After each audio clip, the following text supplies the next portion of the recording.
Assalamualaikum warahmatullahi wabarakatuh. Perkenalkan, nama saya Nuraini, Prodi Manajemen Pendidikan Islam kelompok 3, Fakultas Tarbiyah.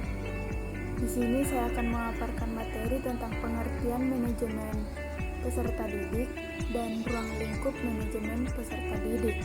Langsung saja, manajemen merupakan proses perencanaan, pengorganisasian, pengarahan, dan pengawasan usaha-usaha para anggota organisasi dan penggunaan sumber daya organisasi lainnya agar mencapai tujuan organisasi yang telah ditetapkan. Selanjutnya, manajemen peserta didik merupakan usaha pengaturan terhadap peserta didik mulai dari peserta didik tersebut masuk sekolah sampai dengan mereka lulus sekolah.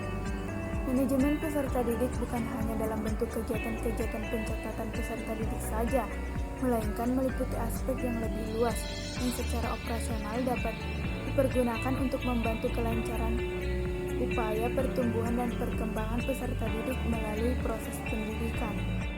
Selanjutnya itu ruang lingkup manajemen peserta didik ada 8. Yang pertama, analisis kebutuhan. Dalam analisis kebutuhan ini harus disesuaikan dengan daya tampung yang tersedia dalam satuan lembaga pendidikan.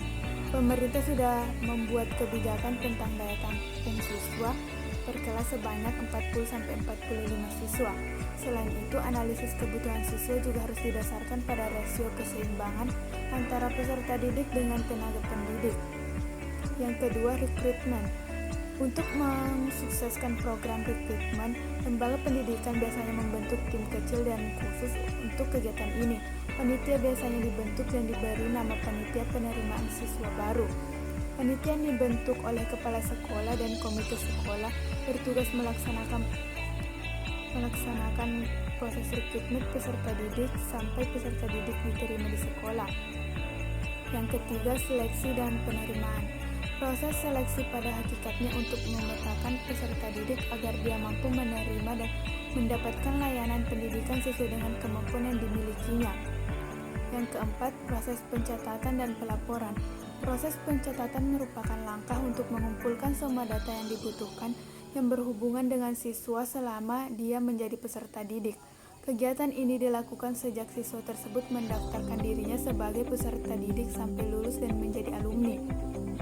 Yang kelima, orientasi. Kegiatan ini bertujuan untuk mengenalkan lingkungan sekolah yang mana peserta akan menimba ilmu, mengenalkan tata tertib dan peraturan sekolah, membangun hubungan yang harmonis sesama keluarga besar sekolah.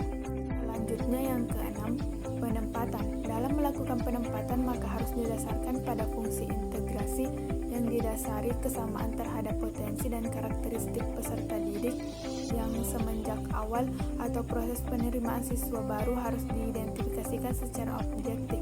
Hal ini bertujuan untuk memberikan layanan yang tepat dan sesuai dengan kebutuhan peserta didik. 7. Pembinaan dan pengajaran. Kegiatan pembinaan dan pendidikan ini berorientasi pada pengembangan minat dan bakat atau potensi sehingga proses pembelajaran jadikan sebagai wahana pengembangan potensi siswa. Selanjutnya yang terakhir atau yang ke-8, kelulusan dan alumni. Pada tahap ini sekolah akan melakukan evaluasi sejauh mana kualitas output yang dihasilkan dari sebuah proses pembelajaran. Sekolah pun seharusnya memiliki data tentang alumni dan keberadaan mereka serta harus mampu membangun komunikasi dengan para alumni dan memfasilitasi mereka untuk berperan aktif dalam mengembangkan lembaga pendidikan. Sekian penyampaian materi dari saya, lebih dan kurangnya mohon dimaafkan. Wabillahi taufiq wal hidayah. Wassalamualaikum warahmatullahi wabarakatuh.